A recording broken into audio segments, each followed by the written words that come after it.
single day, veterans who have spent time fighting for our country are lost to suicide. And one organization says creating time and space between a person in crisis and a loaded firearm can prevent suicide. KNWA's Gabriella Phelan reports.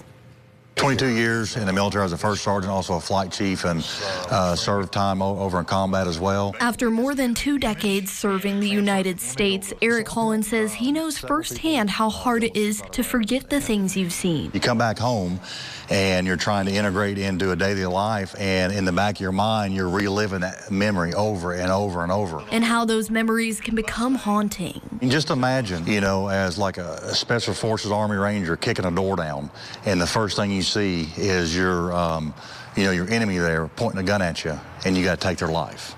Imagine living with that trauma day in and day out. The U.S. Department of Veterans Affairs says in 2021, 17 veterans died from suicide each day, with a majority involving a firearm. It's something one organization called the Armory Project is trying to prevent. I was contacted by the VA to participate in the Armory Project, and it sounded like something that was missing out of the market. In Lowell, just steps away from where you'd pick up your prescription,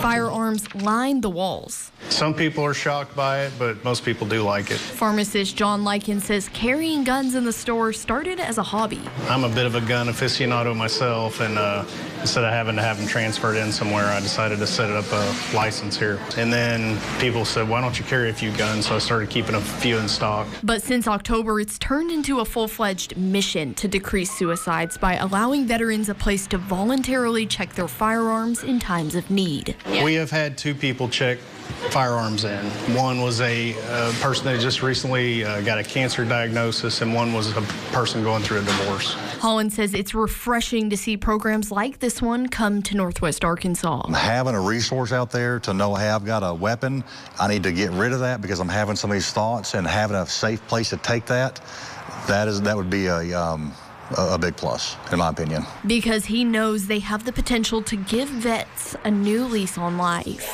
So I've helped several people deal with suicide awareness and those suicidal thoughts and tendencies. And the chance to find purpose. A year ago, I met a veteran, and he was in that same situation, struggling with a lot of past demons in his closet, so to speak. He was just going through some real tough times. And I met him, me and my wife actually met him and prayed with him. And since then, he's been coming to church with us.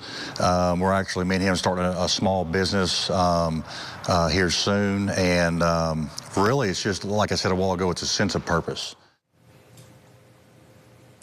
That was our Gabriella Phelan reporting. The Armory Project also has locations in Cabot and across Louisiana.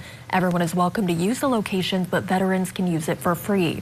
And don't forget, there are professionals ready to help anyone facing mental health struggles, emotional distress, or if you just need someone to talk to.